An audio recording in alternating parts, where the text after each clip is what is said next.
¿Alguna vez te ha pasado en el trabajo que sistemáticamente te encuentras cansado, que no tienes ganas de ir a trabajar y al poco de llegar al trabajo ya quieres irte a casa? ¿Que estás constantemente en modo negativo, cabreado con la gente que te rodea y que por mucho que te esfuerces no te sientes bien con el resultado de tu trabajo y te sientes estancado? Si es así, es muy probable que estés atravesando un episodio de burnout. Soy Pedro Pardal, desarrollador de software y emprendedor, y en este vídeo te quiero contar mi experiencia con el burnout, cómo caí en este sin darme cuenta, cómo lo superé también sin darme cuenta, y cómo podemos identificar las señales para tratarlo a tiempo y qué podemos hacer para prevenirlo. Vamos a ello, dentro vídeo.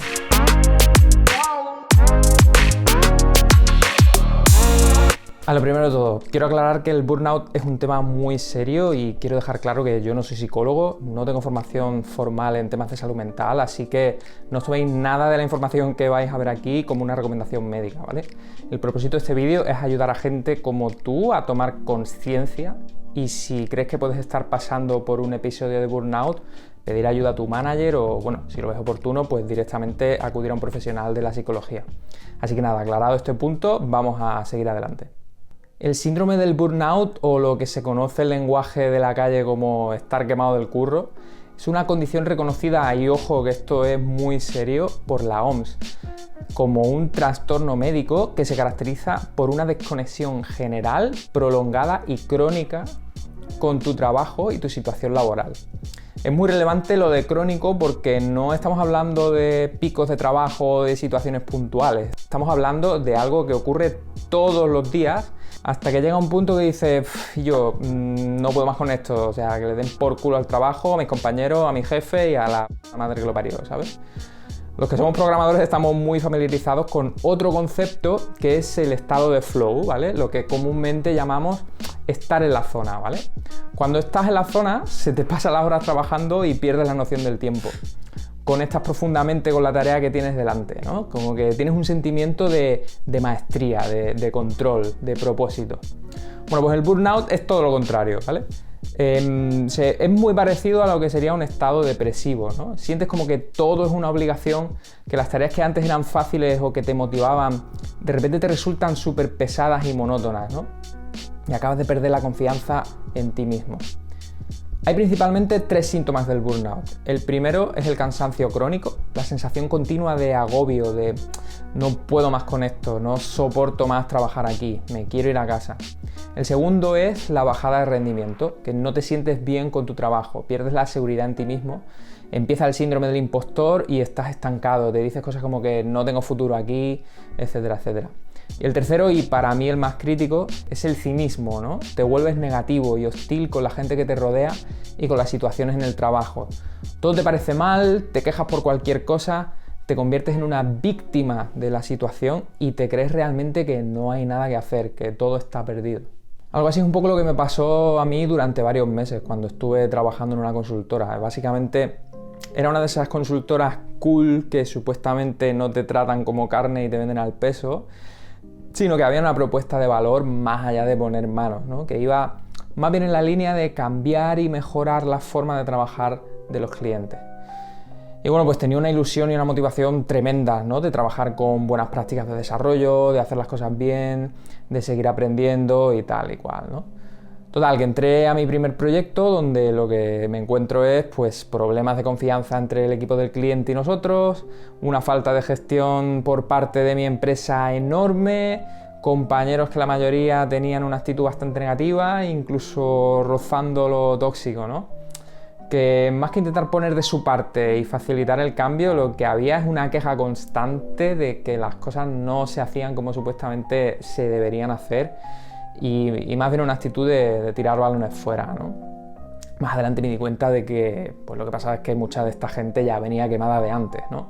Pero al principio mi situación, mi reacción natural era pues unirme a la queja, ¿no? De forma inconsciente, pues como una forma de ser aceptado socialmente por los compañeros, ¿no? Hasta que, bueno, llegó un punto que eso cada vez se sentía peor y entonces fue cuando, digo, bueno, me senté conmigo mismo, digo, voy a hacer un trabajo de reflexión, conseguí, pues poco a poco reconectar otra vez con mis valores, gestionar la situación y al final, pues acabé pidiendo un cambio de proyecto, ¿no?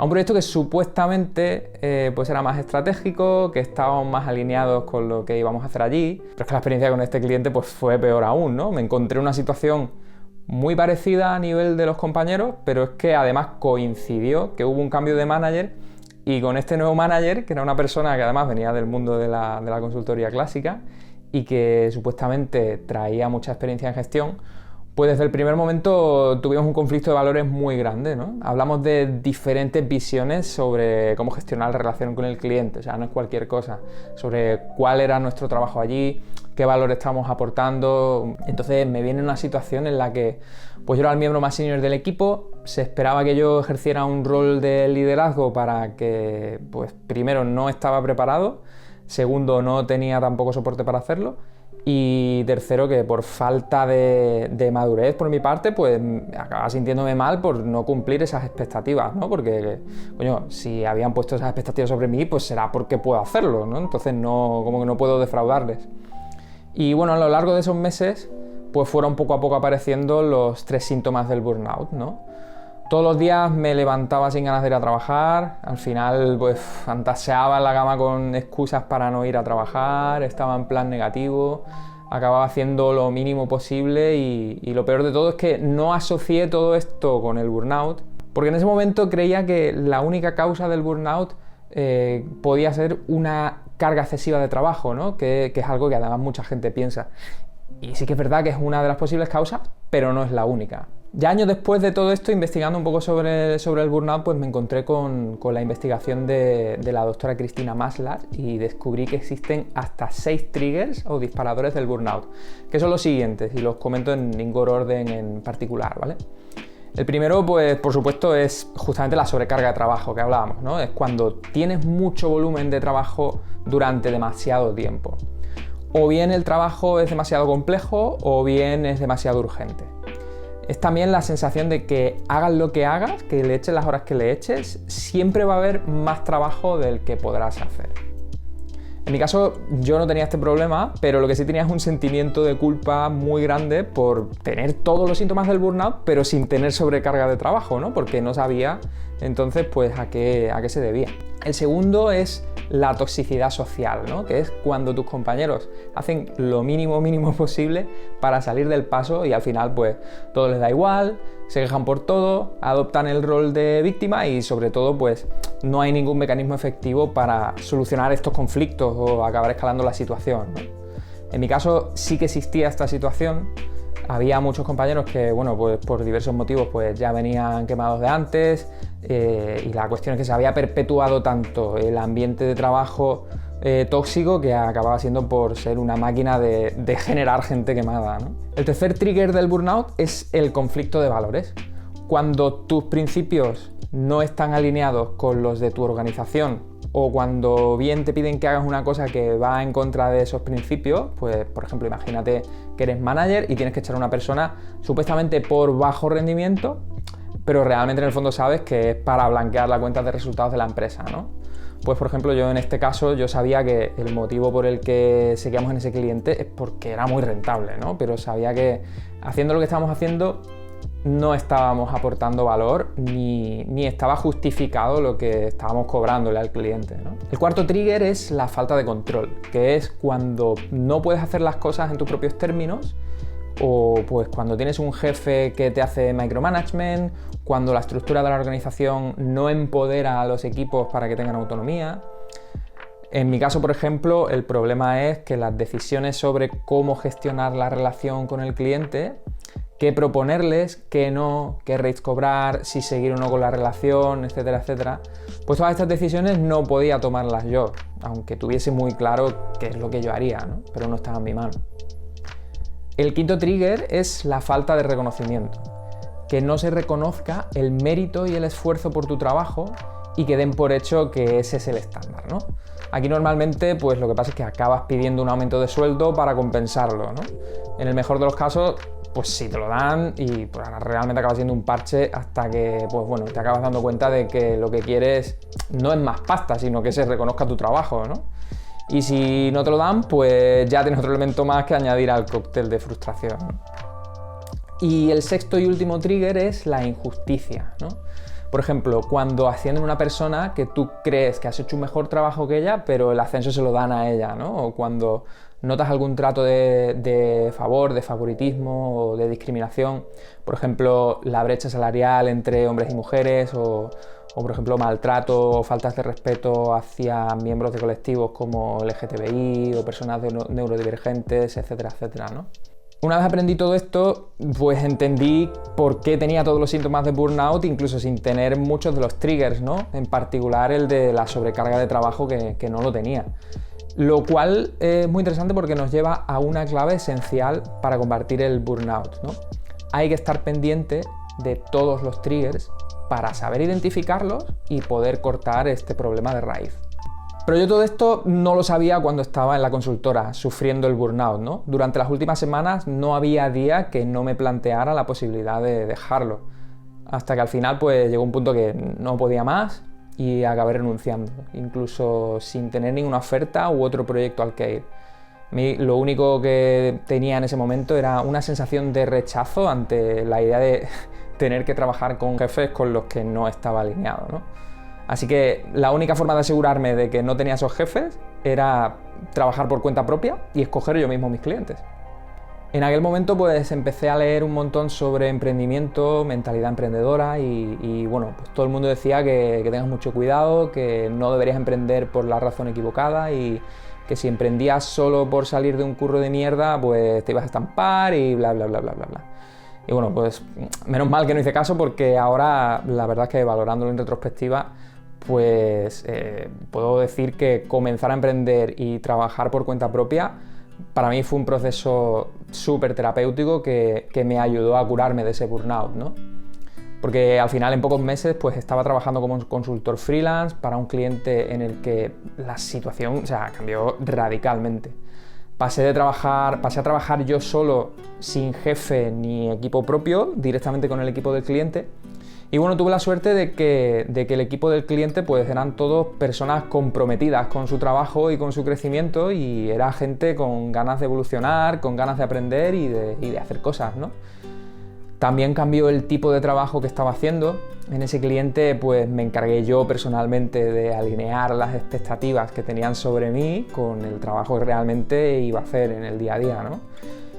Hice no solamente lo que yo quería hacer, que era trabajar el plano de las prácticas técnicas en este caso, sino que además me centré en lo que yo soy experto, lo que mejor se me da y donde pues yo podría asegurarme de que más valor puedo aportar, ¿no? Y gracias a trabajar a ese nivel, pues acabé recuperando la confianza en mí mismo y gracias a eso, a su vez, pues también empecé a ver resultados en el equipo, lo cual acabó generando un círculo virtuoso, ¿no?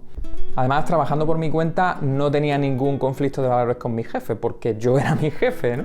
Y bueno, en estos años, desde que trabajo por cuenta propia, pues he dejado de colaborar con clientes muy rentables, ¿no? Por lo que sea, porque he visto alguna incompatibilidad insalvable a nivel de valores, o porque la situación del cliente pues estaba viendo que no estaba aportando valor y que pues yo no era lo que necesitaban, ¿no? O sea, son situaciones que son difíciles de tomar, pero oye, el tener la libertad y la posibilidad de tomarlas tú mismo, con tus propios criterios, incluso si te equivocas, al final es algo que para mí personalmente no tiene precio.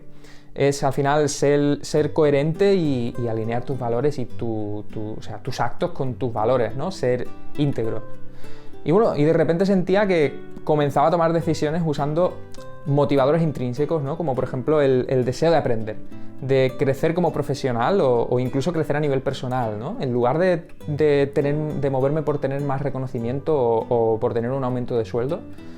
Y poco a poco pues me fui interesando cada vez más con el tema del desarrollo personal, lo que al final pues hizo que me preguntase, oye, ¿hay alguna forma, algún hábito, algo que me ayude a prevenir el burnout, a identificar cuándo estoy en riesgo de quemarme? Después de atravesar esta experiencia y poder ver con perspectiva que había vivido un episodio de burnout, me dije a mí mismo que no quería atravesar un episodio así de nuevo, así que estudié qué hábitos o qué protocolos podría emplear para detectar si estaba en riesgo de burnout y prevenir o evitar el problema yendo directamente a la causa raíz antes de que fuera demasiado tarde. Así que os voy a contar qué protocolos he descubierto, cómo yo apliqué algunos de estos protocolos sin saberlo y cómo a día de hoy estoy aplicando otros protocolos, pero ya de forma consciente para asegurarme de que no vuelvo a caer en el burnout. Lo primero que hay que hacer si identificas los síntomas del burnout es reflexionar sobre cuál o cuáles de las 6 situaciones que hemos visto te está afectando. No estamos hablando de resolver las situaciones de primera, porque además la mayoría de situaciones son cosas que escapan a tu control, ¿no? Entonces, pero lo que tienes que hacer es evitar caer en la trampa de acomodarte en la posición de la víctima, ¿no? Lo cual es especialmente jodido porque, joder, es que estás bajo de defensas, ¿no? O sea, tu cerebro está enfermo. Hay una pieza del cerebro que es la amígdala, ¿vale? Que es la responsable de gestionar las emociones, que literalmente funciona mal cuando estás en una situación de estrés crónico como el burnout, ¿no?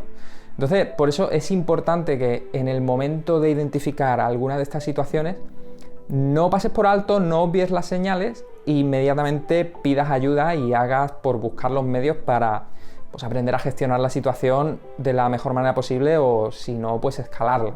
Una vez tienes identificado cuál o cuáles son los triggers que te afectan a ti personalmente, pues la estrategia obvia para atacar el burnout es ordenar esos triggers y priorizarlos según cuál es el más peligroso o el que a ti personalmente te afecte más, ¿no?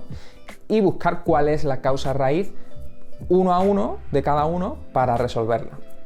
Por ejemplo, para resolver la falta de control, pues puedes empezar identificando cuáles son las cosas que te bloquean en el día a día, pensar qué responsabilidades estarías dispuesto a asumir para desbloquear esas cosas y proponérselas a tu manager. O por ejemplo, para resolver un conflicto de valores, pues lo que yo haría sería escribir cuáles son tus valores y cuáles son los de la empresa para poder contraponerlos con un poco de perspectiva y tratar esas diferencias con tu manager, ¿no? Y bueno, si después de esto pues realmente ves alguna diferencia insalvable, pues puedes pedir un cambio de equipo o si lo ves oportuno, incluso cambiar de empresa. Otro protocolo muy interesante es ajustar el nivel de dificultad. Cuando yo pasé de trabajar por mi cuenta como coach técnico freelance, pues me centré en algo en lo que era un experto, que eran las prácticas técnicas. Entonces esto me hizo recuperar el equilibrio entre el esfuerzo que yo dedicaba en hacer mi trabajo y el resultado que obtenía de ese trabajo, porque realmente estaba teniendo un impacto de verdad en el equipo con el que trabajaba, ¿no? Además, cuando tú centras el trabajo alrededor de tus fortalezas, trabajas con la motivación intrínseca de optimizar tu trabajo, ¿no? De darle una vueltita de tuerca más. Y eso al final pues pone a prueba tus límites y hace que te sea más fácil entrar en ese estado de flow, ¿no? En la zona, en ese estado en el que la conexión con tu tarea es máxima. Si el problema es que tienes una carga de trabajo muy alta, el protocolo que suele funcionar es, pues evidentemente, buscar la forma de disminuir esa carga, ¿no? Dependiendo de la situación, pues tendrás que hacer cosas como visibilizar tus niveles actuales de trabajo con tu equipo, trasladar la situación a tu manager, establecer expectativas un poquito más realistas o bueno, pedir ayuda a tus compañeros para que te ayuden a hacer pues esas tareas demasiado complejas, ¿no? La idea es, al final, conocerte a ti mismo, saber dónde está tu 100%, intentar trabajar siempre a un 80 o un 90% de ese nivel para evitar quemarte, ¿no? Pero hay una situación en particular en la que hacer todo lo contrario puede ser la solución. Yo personalmente como emprendedor ha habido situaciones en las que me he estancado, ¿no? Por ejemplo, a la hora de lanzar un nuevo producto o de preparar una campaña de marketing. Y he salido de estas situaciones justamente haciendo lo contrario, que es metiendo un pico de trabajo muy bestia por encima de un 100%, pero porque sabía que el resultado de hacerlo iba a sobrepasar con creces el esfuerzo que le había metido, ¿no? Pero claro, esto hay que tener muchísimo cuidado cuando haces esto porque, o sea, yo lo he hecho porque estaba seguro de que iba a ser una situación temporal de pues, pocos días o semanas y sobre todo que mi motivación era intrínseca, lo que hacía que lo hacía porque yo quería, no porque estuviese buscando un aumento de sueldo o la aprobación de algún manager o algún cliente o lo que sea, sino porque a mí me salía de dentro, ¿no? Entonces, si no es así, yo no te recomiendo que hagas esto porque se te puede ir fácil de las manos. Cuando tienes una situación negativa en el trabajo, lo más normal es buscar una vía de escape fuera, ¿no? Hay mucha gente que tira de Instagram, que tira de Netflix, la comida basura, y etcétera, ¿no? Que al final pues son cosas que te proporcionan una gratificación y un alivio instantáneo, pero que bueno, a largo plazo pues lo que hacen es agravar aún más el problema, ¿no? Por ejemplo, yo durante mucho tiempo pues estuve enganchado a los videojuegos como respuesta al estrés en el trabajo. O sea que para escapar de un entorno con una alta carga cognitiva y toxicidad social, me refugiaba en un entorno con alta carga cognitiva y toxicidad social. ¿Veis cómo no tiene mucho sentido, ¿no? Al final, en lugar de descansar, pues lo que estaba haciendo es cansándome más todavía. Entonces, si te tomas tiempo off para descansar de la carga de trabajo, tómate en serio qué haces en ese tiempo off.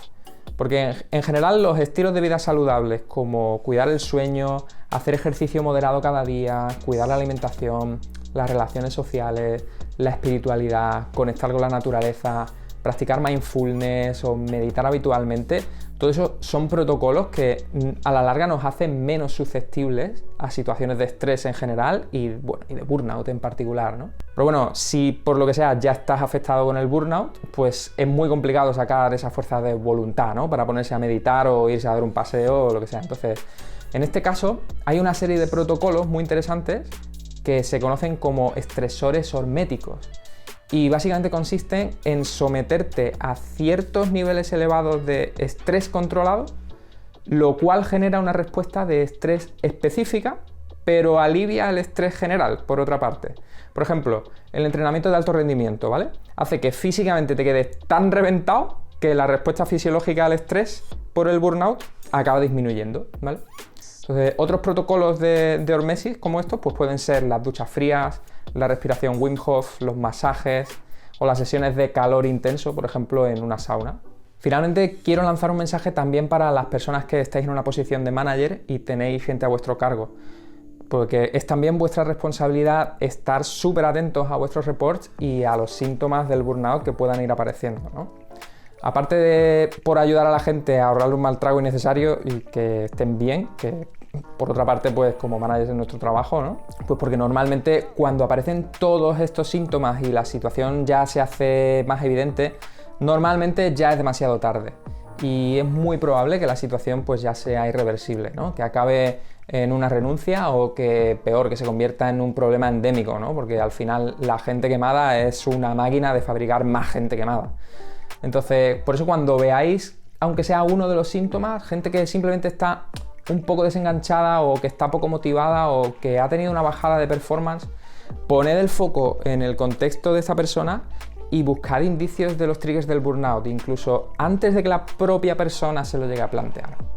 Porque podéis evitarle una mala experiencia a mucha gente y un problema muy gordo a la empresa. Y nada, si has llegado hasta aquí, me gustaría conocer cuál es tu opinión, si has tenido alguna experiencia con el burnout a lo largo de tu carrera, o si después de ver este vídeo crees que puedes estar atravesando un episodio de burnout en este momento, o si por lo que sea tienes algún otro protocolo que a ti personalmente te ayuda a identificar y combatir el burnout, déjame tus respuestas en los comentarios y si conoces a alguien que puede estar atravesando un episodio de burnout y crees que este vídeo le podría ser útil, pues no dudes en compartírselo. Y si te ha gustado el vídeo, dale un like muy grande para que el algoritmo lo recomiende y suscríbete para recibir más contenido como este. Y nada, hasta entonces, pues un abrazo muy grande y nos vemos en el próximo vídeo. Chao, chao.